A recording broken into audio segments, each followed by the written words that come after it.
Hello everyone, welcome to Knowledge Centric. Today we will discuss rotating magnetic field. इसको short form में RMF भी बोलते हैं, RMF या रोटेटिंग मैग्नेटिक फील्ड। अब ये रोटेटिंग मैग्नेटिक फील्ड होता किसमें है? ये होता है थ्री फेज इंडक्शन मोटर में। अच्छा, अब सबसे पहली बात, थ्री फेज इंडक्शन मोटर में अगर रोटेटिंग मैग्नेटिक फील्ड है तो इससे फायदा क्या है अपने को? फायदा ये है थ्री फेज इंडक्शन मोटर में अगर रोटेटिंग मैग्नेटिक फील्ड है तो ये रोटेटिंग मैग्नेटिक फील्ड के कारण three phase induction motor self start हो जाता है। तो अगर आपसे कोई पूछता है कि why three phase induction motor is self started, आपको बोलना है कि in three phase induction motor we have rotating magnetic field. इसमें रोटेटिंग मैग्नेटिक फील्ड होता है और उसी रोटेटिंग मैग्नेटिक फील्ड के कारण जो हमारा थ्री फेज इंडक्शन मोटर है वो सेल्फ स्टार्ट होता है। अब इस वीडियो में हम ये देखेंगे कि एक्चुअल में रोटेटिंग मैग्नेटिक फील्ड प्रोड्यूस कैसे होता है। तो रोटेटिंग मैग्नेटिक फील्ड के लिए अपने पास दो कंडीशन होती है ना। दो कंडीशन क्या है? थ्री फेज की मैं बात कर रहा हूँ, थ्री फेज इंडक्शन मशीन में या थ्री फेज में रोटेटिंग मैग्नेटिक फील्ड की मैं बात कर रहा हूँ। थ्री फेज की जो वाइंडिंग होगी है ना, वो वाइंडिंग एक दूसरे से 120 डिग्री अपार्ट होंगे, यानी कि हर एक वाइंडिंग एक दूसरे से 120 डिग्री पे डिस्प्लेस होगा with respect to space, with respect to space, with respect to space. अच्छा, अब ये तो हमारा हो गया वाइंडिंग। वाइंडिंग जो है वो 120 degree with respect to space होगा। और इसको जो हम सप्लाई देंगे, जो हम बैलेंस सप्लाई देंगे थ्री फेज में, आर वाई बी या कुछ भी आप नाम ले लो, उस फेज वो जो सप्लाई है उसके बीच में भी, उस सप्लाई के बीच में भी 120 डिग्री का फेज शिफ्ट होना चाहिए। वो लेकिन होना चाहिए सप्लाई में with respect to time, with respect to time. तो बस ये दो कंडीशन अगर सेटिस्फाई होती है तो थ्री फेज इंडक्शन मोटर में या थ्री फेज में रोटेटिंग मैग्नेटिक फील्ड प्रोड्यूस हो जाएगी। पहली बात, वाइंडिंग जो है वो 120 डिग्री अपार्ट होना चाहिए with respect to space, space में 120 डिग्री अपार्ट होना चाहिए वाइंडिंग। और उसमें जो हम सप्लाई दे रहे हैं थ्री फेज बैलेंस सप्लाई, वो भी 120 डिग्री अपार्ट होना चाहिए, फेज डिफरेंस होना चाहिए 120 डिग्री का, लेकिन वो विथ रिस्पेक्ट टू टाइम होना चाहिए। तो आप एक इस चीज को ध्यान रखिएगा, सप्लाई जो है वो with respect to time 120 degree apart है, और जो वाइंडिंग है हमारा वो with respect to space 120 degree apart है। और यही चीज इसमें आपको लिखा भी होगा इस स्लाइड में। अच्छा, अब बात आती है कि अगर रोटेटिंग मैग्नेटिक फील्ड जनरेट हो गई मशीन में, अभी हम देखेंगे ऐसा कैसे हो रहा है, रोटेटिंग मैग्नेटिक फील्ड जनरेट हो गई। इन केस अगर रोटेटिंग मैग्नेटिक फील्ड जनरेट हो गई तो वो किस स्पीड से रोटेट करेगा? जो मैग्नेटिक फील्ड है वो उस मशीन के अंदर किस स्पीड से रोटेट करेगा या चेंज होगा, उसको हम बोलते हैं सिंक्रोनस स्पीड, या फिर उसी को रिप्रेजेंट करते हैं एन एस से। Synchronous speed formula I think आप सबको पता होगा, 120 एफ अपॉन में P, 120 F divide by P, ये सिंक्रोनस स्पीड का फार्मूला होता है। तो अगर आपसे कोई पूछता है व्हाट इज सिंक्रोनस स्पीड, तो सिंक्रोनस स्पीड वो स्पीड है जिस स्पीड पे हमारी जो रोटेटिंग मैग्नेटिक फील्ड है वो रोटेट होती है या चेंज होती है, उसी को हम बोलते हैं सिंक्रोनस स्पीड। आगे बढ़ते हैं। अच्छा, अब लेट अस सपोज कि जो हमारी वाइंडिंग है उस वाइंडिंग को हमने 120 डिग्री अपार्ट कर दिया with respect to space, with respect to space हमने 120 डिग्री अपार्ट कर दिया। अब इस पे जो हम सप्लाई दे रहे हैं है ना, सप्लाई, लेट अस सपोज ये आर फेज है, ये वाई फेज है, ये बी फेज है ना, आर वाई बी फेज है लेट अस सपोज।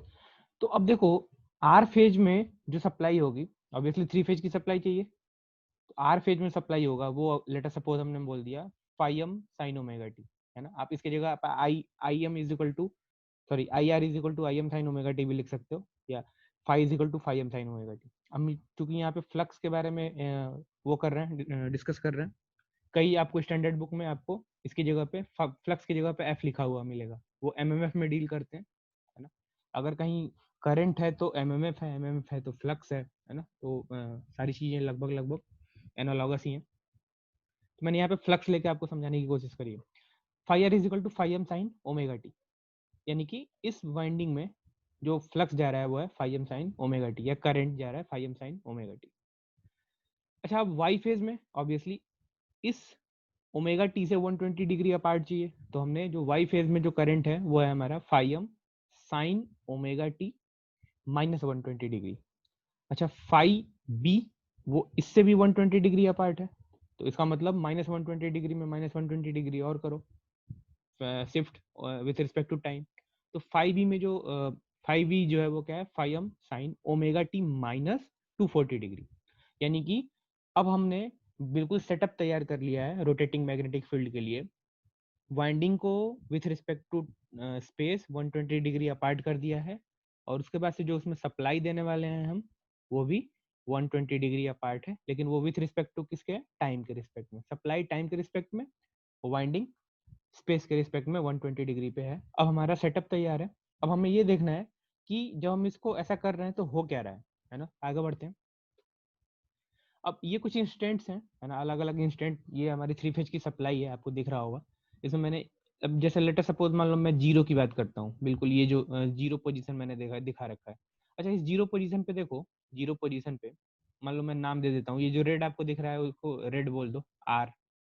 ये जो आपको वाई कलर दिख रहा है वाई बोल दो, और ये हमारा बी, ब्लू। आर वाई भी तीनों फेज साइमल्टेनियसली इसमें चल रहे हैं। अब देखो, इंस्टेंट जीरो पे अगर आप देखोगे तो ध्यान से देखो, क्या जो आर फेज है उसकी जो वैल्यू है वो जीरो है क्या, देखना बिल्कुल इस पॉइंट पे आर फेज की वैल्यू जीरो है ना। अच्छा, जो येलो फेज है, येलो फेज का जो करंट है, वोल्टेज है या फ्लक्स है, वो क्या है, नेगेटिव है। इस पॉइंट की बात कर रहा हूँ, जीरो पोजीशन पे। अच्छा, ब्लू फेज का जो वैल्यू है वो क्या है, पॉजिटिव है। यानी कि अगर हम पोजीशन जीरो की बात करें, है ना, पोजीशन जीरो की, तो पोजीशन जीरो में क्या है, जो हमारा आर फेज है वो जीरो है, वाई फेज नेगेटिव है, और वैल्यू की बात कर रहा हूँ, और ब्लू फेज जो है वो हमारा क्या है, पॉजिटिव है ना। आई होप आपको एक आइडिया पता चल रहा होगा मैं क्या कहना चाह रहा हूँ अभी इस डायग्राम से। अच्छा, लेटर सपोज हम बात कर रहे हैं, ये पॉइंट पोजीशन वन की बात करें अगर, तो देखो पोजीशन वन में आर और बी ये दोनों पॉजिटिव हैं। ध्यान से देखो, आर और बी दोनों पॉजिटिव हैं, लेकिन जो येलो है, वाई वाला फेज है, वो क्या है, नेगेटिव है। तो हम ऐसा बोल सकते हैं कि पोजीशन वन पे क्या है, रेड और ब्लू। रेड और ब्लू जो है वो पॉजिटिव है ना, पॉजिटिव है। और जो हमारा ब्लू येलो है, येलो जो है वो क्या है, नेगेटिव है ना। तो इसका मतलब क्या है कि अगर थ्री फेज की सप्लाई दे रहे हैं तो किसी इंस्टेंट पे कोई वैल्यू पॉजिटिव होगी, कोई वैल्यू नेगेटिव होगी, कोई वैल्यू जीरो होगी। वो डिपेंड करता है किस इंस्टेंट पे हम देख रहे हैं, है ना। यानी कि उस इंस्टेंट पे, हर एक इंस्टेंट पे आर वाई बी में चेंजेस हो रहे होंगे। कभी आर जीरो होगा, कभी वाई जीरो होगा, कभी बी जीरो होगा, है ना। वो डिपेंड करता है किस इंस्टेंट पे हम उसको देख रहे हैं। तो अब बात करते हैं कि जीरो जीरो पोजीशन की बात करते हैं, है ना। अच्छा, जीरो पोजीशन में भी मैं पीछे वाली स्लाइड पे जाता हूँ। आप ध्यान से देखो, हम अगर जीरो पोजीशन की बात करें तो जीरो पोजीशन में जो आर फेज है वो कितना है, जीरो, है ना। तो इसका मतलब आप एक चीज देखो, अगर हम फाई आर की बात करें, ऑब्वियसली फाई आर जो है वो कितना है, जीरो, है ना। तो वही मैंने यहाँ पे दिखाया, phi is equal to phi M sine zero, है ना। अच्छा, ये वाला जो हमारा एक्सिस है ये क्या है, ओमेगा एक्सिस है, या ओमेगा टी का एक्सिस है ना। तो आप ध्यान से देखो, जब हम ओमेगा की वैल्यू जीरो रखेंगे, ओमेगा टी की वैल्यू जीरो, तो फाई क्या हो जाएगा, फाई आर जो है वो क्या हो जाएगा, जीरो। अच्छा, फाई फाई वाई की बात करें, उसी जीरो जीरो पोजीशन पे ही बात कर रहे हैं, है ना, जीरो। फाई वाई की अगर बात करें तो फाई वाई क्या है, phi M sine omega T minus 120 degree. अब ओमेगा टी की जगह पे हम क्या रख रहे हैं, जीरो, क्योंकि हम किस इंस्टेंट की बात कर रहे हैं, हम बात कर रहे हैं इस वाले इंस्टेंट की, है ना, जीरो जीरो इंस्टेंट। अगर यहाँ पे हम फाइव आई की बात करेंगे तो क्या आ जाएगा, five M sine minus 120 degree. और जब आप इसको सॉल्व करोगे तो आपको क्या मिल जाएगा, minus under root 3/2 five M. अच्छा देखो, यहाँ पे जो वाई फेज आ रहा है, वाई फेज का जो फ्लक्स आ रहा है वो क्या आ रहा है, नेगेटिव आ रहा है ना। अच्छा, अब बात करते हैं ब्लू फेज की या फाइव बी की। फाइव बी क्या है? Phi B is equal to five M sine omega T minus 240 degree. अब ओमेगा टी की वैल्यू जीरो रख दें। ओमेगा टी की वैल्यू जीरो रखेंगे तो हमें क्या मिलेगा? √3/2 फाइव एम। अच्छा, यहाँ देखो, यहाँ पे हमें जो ब्लू फेज का जो फ्लक्स मिल रहा है वो क्या मिल रहा है? पॉजिटिव। यहाँ यानी कि अभी देखो, अगर हम जीरो फेज को अगर समराइज करें, अगर जीरो फेज में जीरो पॉइंट पे क्या है? फाइव आर तो जीरो हो गया, फाइव आर जीरो। फाइव आई ये वाली वैल्यू आ रही है फाइव आई, और फाइव बी जो है ये पॉजिटिव वैल्यू आ रही है। यानी कि ये नेगेटिव आ रहा है फाइव आई, और ये हमारा पॉजिटिव आ रहा है ना। अब इसी को क्रॉस चेक करते हैं पीछे जाके उस डायग्राम से। इस डायग्राम में देखो आप ध्यान से, जो आर फेज है वो जीरो है, जीरो जीरो इंस्टेंट की बात कर रहा हूँ। ब्लू फेज जो है उसकी वैल्यू पॉजिटिव मिल रही है, और येलो फेज की वैल्यू नेगेटिव मिल रही है। आप देखो ध्यान से, देखो ब्लू फेज की वैल्यू आपको पॉजिटिव मिल रही है और येलो फेज की वैल्यू नेगेटिव मिल रही है ना। यही चीज उस ग्राफ में भी हमने रिप्रेजेंट किया हुआ है। यानी कि जब हमने ओमेगा टी की वैल्यू जीरो पुट किया तो फाइव आर, फाइव आई और फाइव बी की हमें वैल्यूज मिल गई। अब इसी वैल्यू को हम क्या करेंगे? देखो, इसमें मैंने क्या करा हुआ है, ध्यान से देखना। ये हमारा मान लो आर फेज है, ये आर फेज है, ये वाई फेज है एक उससे 90 डिग्री पे, और ये ब्लू फेज है उससे सॉरी 120 डिग्री पे, और ब्लू फेज भी है 120 डिग्री पे। ठीक है, तो मैं इसको यहाँ अलग बनाता हूँ।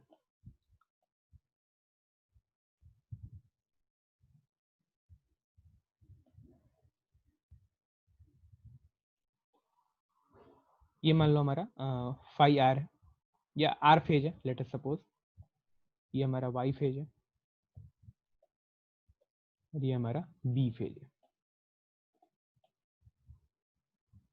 ठीक है, आर वाई और बी एक दूसरे से 120 डिग्री पे हैं। अब एक चीज देखो, जब हम omega T is equal to zero की बात कर रहे हैं, उस टाइम पे आर की तरफ जो फ्लक्स है, मैं कलर चेंज कर लेता हूँ एक मिनट। आर की तरफ फाइव आर जो आ रहा था वो कितना आ रहा था? जीरो। इसका मतलब इधर की तरफ हमें कोई फ्लक्स नहीं मिल रहा है फाइव आर की तरफ, तो हमने उसको जीरो ही रखा। अच्छा, फाइव आई की बात करें, फाइव आई नेगेटिव है, -√3/2 फाइव एम। अच्छा, वाई पॉजिटिव में इधर है, पॉजिटिव वाई इधर है, तो इसका जस्ट अपोजिट नेगेटिव वाई होगा। यानी कि इधर की तरफ क्या होगा? माइनस, या माइनस हटा देते हैं, प्लस प्लस ही लिख लो, क्योंकि डायरेक्शन तो हमने ले ही लिया। √3/2 फाइव एम, है ना। अच्छा, अब एक चीज देखो ध्यान से, √3/2 फाइव एम ये किधर आ रहा है? माइनस वाई की तरफ, है ना। क्योंकि जो वैल्यू आ रही है फाइव आई की वो क्या आ रही है? नेगेटिव आ रहा है। अच्छा, अब फाइव बी की बात करते हैं। फाइव बी क्या है? फाइव बी जो है वो है √3/2 फाइव एम पॉजिटिव, यानी कि जिस डायरेक्शन में वाई है उसी डायरेक्शन में हमारा है। तो इसका मतलब जो हमारा ब्लू है, ब्लू फेज फाइव बी इसी डायरेक्शन में क्या होगा? √3/2 फाइव एम। यानी कि हमने किया क्या है, देखो, जब omega T is equal to zero पे देख रहे थे तो हमने क्या करा है? हमने ये देखा कि जो omega T is equal to zero पे आर फेज का जो फ्लक्स है वो जीरो आ रहा है, वाई फेज का जो फ्लक्स है वो -√3/2 आ रहा है। तो अगर प्लस वाई फेज इधर की तरफ है ना, इधर है वाई, अगर वाई की तरफ बनाते तो हम लिख देते -√3/2 फाइव एम। लेकिन हम उसको क्या कर रहे हैं? प्लस वाई की तरफ ना बना के किधर बना रहे हैं? माइनस वाई, क्योंकि माइनस आ रहा है। तो हमने उसके जस्ट अपोजिट डायरेक्शन में, वाई के जस्ट अपोजिट में माइनस वाई मान लो इधर है, ये हमारा माइनस वाई है, इधर हमने बना दिया। ठीक है। अच्छा, बी फेज में जो हमें फ्लक्स मिल रहा था वो मिल रहा था √3/2 फाइव एम, मतलब पॉजिटिव मिल रहा था, तो हम बी की डायरेक्शन में ही बना दिया उसे। ठीक है। अच्छा, अब बात करते हैं कि रिजल्टेंट फ्लक्स कितना है। देखो, इधर तो कोई फ्लक्स नहीं है, इधर कोई फ्लक्स नहीं है, आर आर की तरफ कोई फ्लक्स नहीं है, क्योंकि ओमे फाइव आर की वैल्यू क्या आ रही है? जीरो। अच्छा, अब एक चीज देखो, अब हम इसका रिजल्टेंट लेते हैं, है ना। तो रिजल्टेंट आपने पढ़ा होगा लॉ ऑफ पैरेललोग्राम से, यही तो आएगा इसका रिजल्टेंट इन दोनों का, इधर की तरफ। क्यों आएगा इधर? क्योंकि इधर तो कोई फ्लक्स है ही नहीं है, फाई आर में फाई आर की वैल्यू 0 है। अब इसको निकालने का एक तरीका क्या हो सकता है, ध्यान से देखो, आर और बी के बीच में जो टोटल एंगल है वो कितना है, 120 डिग्री, यानी कि यहाँ से और यहाँ तक ये पूरा एंगल कितना है, 120 डिग्री। अच्छा, उसको जस्ट आधे पे डिवाइड कर रहा है कौन, ये माइनस वाई वाला, यानी कि ये वाला जो पार्ट है वो कितना है, 60 डिग्री, है ना। अच्छा, अगर ये वाला पार्ट 60 डिग्री है तो ये वाला पार्ट कितना होगा, 30 डिग्री, है ना। यानी कि ये वाला पार्ट भी 30 डिग्री है और ये वाला पार्ट भी क्या है, 30 डिग्री है। आई थिंक आपको ये इतना मैथमेटिक्स समझ में आता होगा, है ना। आर वाई और बी तीनों के बीच में जो फेज एंगल है वो 120 डिग्री का है। अब वाई से हमने माइनस वाई बनाया है, तो ध्यान से देखो आर और बी के बीच में बिल्कुल वो आ रहा है, यानी कि आर और बी को उसने बिल्कुल हाफ पे क्या कर दिया, डिवाइड कर दिया, यानी कि माइनस वाई और बी के बीच में जो एंगल होगा वो कितना होगा, 60 डिग्री, या माइनस वाई और आर के बीच में जो एंगल होगा वो कितना होगा, 60 डिग्री। अब उन दोनों के बीच में रिजल्टेंट आ रहा है, इसका मतलब वो जो एंगल बना रहे होंगे वो 30 डिग्री बना रहे होंगे। इसका मतलब ये जो रिजल्टेंट एंगल आ रहा है, मान लो इसको मैंने नाम दे दिया फाई आर दे दो रिजल्टेंट एंगल। तो अब इसकी वैल्यू कैसे निकालेंगे, आपको फोर्स रिजॉल्व करने आता होगा, फोर्स को तोड़ना आता होगा, है ना। तो फोर्स को तोड़ते हैं। आपको पता है अगर एंगल के साथ में लिखा हुआ होता है, एंगल के साथ होता है, अगर कोई ब्रांच एंगल के साथ होती है तो उसको कॉस के साथ लिखते हैं। तो अगर फाई आर की बात करें, फाई आर, तो क्या लिखेंगे फाई आर हम, एक मिनट, फाई आर को क्या लिखेंगे, फाई आर को लिखेंगे √3/2, √3/2 फाई एम कॉस 30 प्लस फिर वही √3, क्योंकि हम यहाँ मैग्नीट्यूड की बात कर रहे हैं, √3/2 phi M cos 30, cos 30, cos 30। अब कॉस 30 की वैल्यू होती है √3/2, है ना। अब ध्यान से देखो यहाँ पे ये दोनों सेम ही चीज तो है, यानी कि हम ऐसा लिख सकते हैं क्या, 2 into √3/2 phi M cos omega T. अब इसका मतलब कॉस 30 की वैल्यू होती है √3/2, है ना। तो अगर √3/2 है तो हम क्या करेंगे कि आप इसको सॉल्व करोगे, √3/2 phi M cos omega T, √3 phi M cos omega T, तो क्या आ जाएगा आपके पास, हमारे पास आ जाएगा 3/2 फाई एम, या फिर आप इसको ऐसा भी बोल सकते हो 1.5 फाई एम, सॉरी 1.5 है ये, 1.5 फाई एम। अच्छा, यहाँ से हमें एक बात क्या पता चल रही है, यहाँ से हमें एक बात ये पता चल रही है कि अगर हम omega T is equal to 0 पे देख रहे हैं तो फाई आर 0 है, फाई वाई और फाई भी कुछ हमें मिल रहे हैं, और उसके अकॉर्डिंग हमें जो रिजल्टेंट फ्लक्स मिल रहा है वो इस डाउनवर्ड डायरेक्शन में मिल रहा है, जो आपको इस डायग्राम में भी दिख रहा होगा, डाउनवर्ड डायरेक्शन में, और उसकी वैल्यू कितनी है, 1.5 टाइम्स ऑफ फाई एम, ठीक है। अच्छा, अब आगे बढ़ते हैं। अब बात करते हैं, अगर मान लो omega T is equal to हम 30 रखते हैं, अगर ओमेगा टी की वैल्यू अगर हम 30 रखते हैं तो क्या होता है, ठीक है। अब देखो यहाँ से थोड़ी मैथमेटिक्स है ना। तो जो कॉन्सेप्ट है वो मैंने पहले वाले पार्ट में बहुत क्लियरली समझाया है आपको।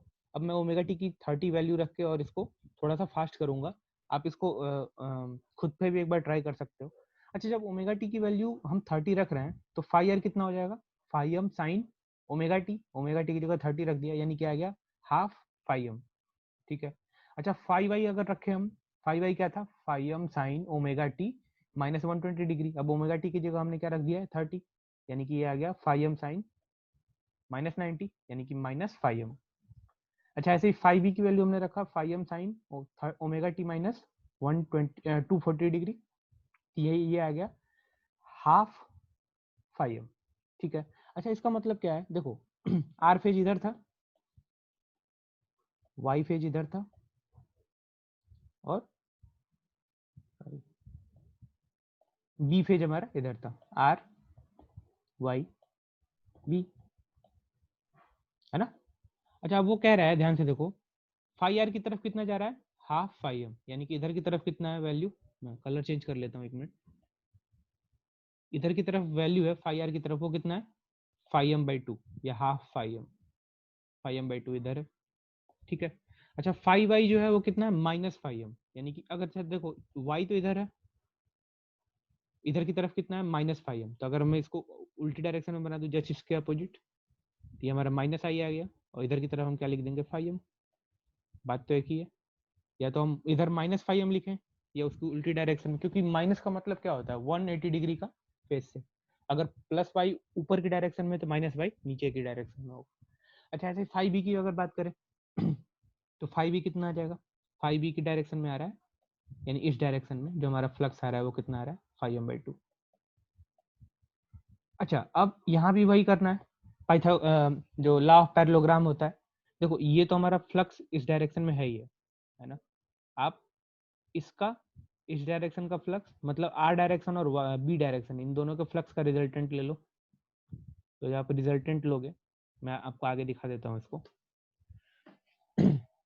देखो ये हमारा आर फेज था, आर फेज की तरफ जो फ्लक्स था वो कितना था हाफ फाई एम, बी की तरफ फ्लक्स कितना था हाफ फाई एम, और वाई फेज की तरफ कितना था माइनस फाई एम, तो हमने क्या कर दिया उसको माइनस वाई डायरेक्शन में दिखा दिया, तो वो हमारा आ जाएगा फाई एम। अच्छा अब इसका जो हम रिजल्टेंट लेंगे, आप इसका रिजल्टेंट लेके देखना, जो हम इसका रिजल्टेंट लेंगे वही कंपोनेंट में ब्रेक कर लेना इसको, मैं एक बार आपको बता देता हूँ, आइडिया दे देता हूँ कैसे इसको ब्रेक करना है। मान लो ये हमारा आई फाई आर है, ये हमारा फाइव आई है, ये हमारा फाइव बी है, ठीक है। अब ध्यान से देखो इन दोनों के बीच का जो एंगल था आर और बी के बीच का जो एंगल था वो कितना था 30, यानी सॉरी 120, इसका मतलब ये वाला एंगल कितना होगा 60, और ये वाला एंगल भी कितना होगा 60। तो कुछ नहीं करना है आपको, इस डायरेक्शन में तो एक फ्लक्स पता है फाई एम तो पता है, अब हमें क्या करना है आर का कॉम्पोनेंट इस डायरेक्शन में लेना है, और बी का कॉम्पोनेंट भी इसी डायरेक्शन में लेना है, तो क्या लिखेंगे फाई आर का वैल्यू कितना है फाई एम बाई टू, तो phi M by two cos 60 plus phi M by two cos 60 plus phi M, जब आप इसको सॉल्व करोगे तो आपको जो रिजल्टेंट फ्लक्स मिलेगा, आप एक बार सॉल्व करके देखना इसको मैथमेटिक्स में, मैं फिर से एक बार बोल देता हूँ, इस डायरेक्शन में हमें क्या चाहिए फ्लक्स चाहिए, टोटल फ्लक्स कितना होगा, तो फाई आर की वैल्यू कितनी है फाई एम बाई टू, तो phi M by two cos 60 plus phi M by two cos 60 और प्लस फाई एम, तो आप इसको सॉल्व करोगे तो आपको मिलेगा 1.5 टाइम्स फाई एम, यानी आप देख रहे हो ओमेगा टी की जब वैल्यू जीरो थी, है ना, ओमेगा टी की वैल्यू जीरो थी, तो जो फ्लक्स मिल रहा था हमें वो डाउनवर्ड डायरेक्शन में मिल रहा था, वैल्यू कितनी थी 1.5 टाइम्स फाई एम, ठीक है। अच्छा जब ओमेगा टी की वैल्यू हमने 30 रखा, ओमेगा टी की वैल्यू जो हमने 30 रखा, ओमेगा टी की वैल्यू जब हमने 30 रखा, तो हम क्या देख रहे हैं, जब ओमेगा टी की वैल्यू 30 रखा है हमने, तो हम ये देख रहे हैं कि जो हमारा फ्लक्स है रिजल्टेंट फ्लक्स, अब वो बिल्कुल डाउनवर्ड ना होकर किधर गया है, कुछ इस डायरेक्शन में, है ना, अभी भी इसकी वैल्यू कितनी है 1.55, यानी कि आप देख रहे हो ध्यान से, जैसे जैसे हम ओमेगा की वैल्यू चेंज कर रहे हैं, जो हमारा रिजल्टेंट फ्लक्स है वो पहले डाउनवर्ड था, अब कहीं इधर चला आया, इसका मतलब वो भी क्लॉकवाइज में क्या हो रहा है रोटेट हो रहा है, पहले बिल्कुल डाउनवर्ड था अब कहीं इधर चला गया, ठीक है। अच्छा अब आगे बढ़ते हैं, मान लो हम ओमेगा टी की वैल्यू अब 60 रखते हैं, ठीक है, तो जो अब ओमेगा टी की वैल्यू 60 रखोगे तो आपको कुछ ना कुछ वैल्यूज मिल जाएंगी, है ना, एक वैल्यू यहाँ पे देखो जीरो हो गई, ओमेगा टी की वैल्यू आप 60 रखोगे तो फाइव ई की वैल्यू जीरो हो जाएगी, फाइव आई आ जाएगा minus under root 3/2 five M, और फाइव आर की वैल्यू आ जाएगी अंडर रूट 3/2 फाइव एम, फिर से आप वही रख दो, इधर है हमारा कितना फाइव आर है, वैल्यू आप अभी रख लेना फाइव आई फाइव बी, अब फाइव आई कितना है अभी देख लेंगे, 5i और 5b की वैल्यू इसने अभी क्या कर दिया, 0 कर दिया। ठीक है, तब इन सारी वैल्यूज को रख लेते हैं एक बार आगे और देखते हैं। तो देखो अब मैंने सारी वैल्यूज रख दिया।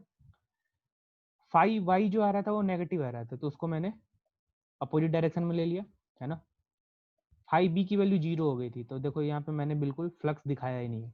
अब एक फ्लक्स इस डायरेक्शन में, वाई आर डायरेक्शन में, रेड वाले डायरेक्शन में, और एक वाई के जस्ट अपोजिट, येलो के जस्ट अपोजिट डायरेक्शन में। तो जब आप इसका रिजल्टेंट लोगे, आप फिर से वही निकाल के देखना, तो आपको क्या मिलेगा, रिजल्टेंट फ्लक्स मिलेगा 1.5 times of phi M total flux का। अब एक चीज देखो जरा ध्यान से यहाँ पे, जब हम ओमेगा टी की वैल्यू 0 रख रहे थे, जब हम ओमेगा टी की वैल्यू 0 रख रहे थे, तो जो हमें फ्लक्स मिल रहा था वो डाउनवर्ड ऐसे मिल रहा था, वैल्यू थी 1.5 टाइम्स ऑफ फाई एम। जब ओमेगा टी की वैल्यू 30 रखा, तो जो हमें रिजल्टेंट फ्लक्स मिल रहा था वो कुछ इस डायरेक्शन में मिल रहा था, और वैल्यू अभी भी थी 1.5 टाइम्स फाई एम। जब ओमेगा टी की वैल्यू 60 रखे, तो देखो फ्लक्स जो है अब थोड़ा सा और क्लॉकवाइज घूम गया, इस डायरेक्शन में चला गया, है ना। यानी कि देखो ध्यान से, जैसे जैसे ओमेगा की वैल्यू चेंज हो रही है, जो हमारा फ्लक्स है, जो रिजल्टेंट फ्लक्स है, वो क्लॉकवाइज डायरेक्शन में क्या होता जा रहा है, घूमता जा रहा है, रोटेट करता जा रहा है। पहले बिल्कुल डाउनवर्ड था, है ना, फिर थोड़ा सा इस डायरेक्शन में हुआ, फिर थोड़ा और इस डायरेक्शन में। अभी हम ओमेगा टी की वैल्यू 90 रखेंगे, तो पूरा जो हमारा रिजल्टेंट फ्लक्स है वो इस डायरेक्शन में हो जाएगा। इसका मतलब क्या है, जो हमारा रोटेटिंग, जो हमारा मैग्नेटिक फील्ड है वो बेसिकली क्या हो रहा है, रोटेट हो रहा है। जैसे जैसे ओमेगा की वैल्यू चेंज हो रही है, ओमेगा टी 0, 30, 60, 90, वो क्या हो रहा है, फ्लक्स जो है हमारा रोटेटिंग, जो फ्लक्स है वो क्या हो रहा है, मैग्नेटिक फील्ड चेंज हो रही है। लेकिन एक चीज ध्यान ध्यान से देखो अगर, तो उसका जो मैग्नीट्यूड है वो चेंज नहीं हो रहा है। मैग्नीट्यूड अभी भी हर टाइम पे आप कैलकुलेट करके देखना 1.5 टाइम्स ही मिल रहा है आपको। यानी कि मैग्नीट्यूड हमारा 1.5 टाइम्स ही रहेगा, लेकिन जो हमारा फ्लक्स है या जो मैग्नेटिक फील्ड है वो रोटेट हो रही है। अच्छा देखो यहाँ पे उसने क्या रखा है, ओमेगा टी की वैल्यू अब 90 डिग्री रख दिया। ओमेगा टी की वैल्यू 90 रखोगे आप, तो आपको कुछ वैल्यूज मिल जाएंगी जो आपको यहाँ पे लिखी हुई दिखाई दे रही है, फाई एम, -φm/2, -φm/2। जब आप इसको वैल्यूज पुट करोगे, तो आपको फिर से वही वैल्यू मिल जाएगी। और देखो आपको अब जो रिजल्टेंट फ्लक्स मिल रहा है वो कितना मिल रहा है, बिल्कुल बिल्कुल लेफ्ट डायरेक्शन में। पहले बिल्कुल ओमेगा टी वैल्यू 0 पे ये मिल रहा था, omega T is equal to 30 पे ये मिल रहा था, ओमेगा इज इक्वल टू 60 पे हमें कहीं इधर फ्लक्स मिल रहा था, टोटल फ्लक्स, और सबकी वैल्यू 1.5 टाइम्स थी। जब ओमेगा की वैल्यू 90 रखे, तो फ्लक्स हमारा इधर इस डायरेक्शन में आने लगा। यानी कि देखो ध्यान से, जो फ्लक्स है हमारा वो रोटेट हो रहा है, चेंज हो रहा है, अपनी डायरेक्शन बार बार चेंज कर रहा है। इसीलिए हम बोलते हैं कि अगर हम 3 फेज सप्लाई में या 3 फेज वाइंडिंग में, अगर वाइंडिंग को हम 120 डिग्री स्पेस के रिस्पेक्ट में अगर रख देते हैं, और जो सप्लाई देते हैं उसमें वो भी अगर टाइम के रिस्पेक्ट में 120 डिग्री पे हो, तो जो हमें मैग्नेटिक फील्ड मिलता है वो रोटेटिंग इन नेचर मिलता है। तो यही चीज यहाँ पे मैंने कंक्लूड करी है।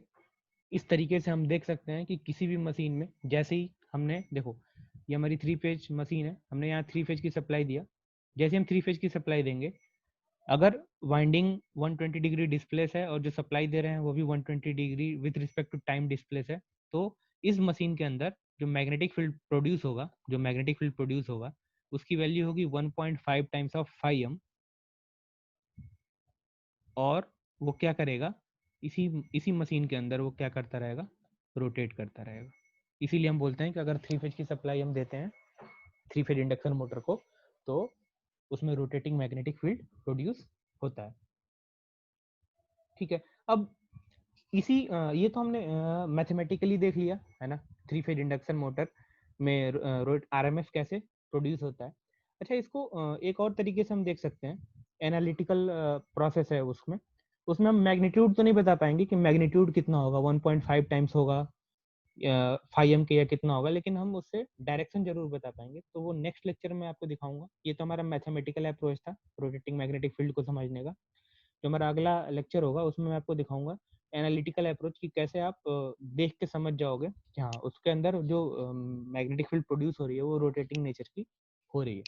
तो इस वीडियो के लिए इतना ही। Thank you.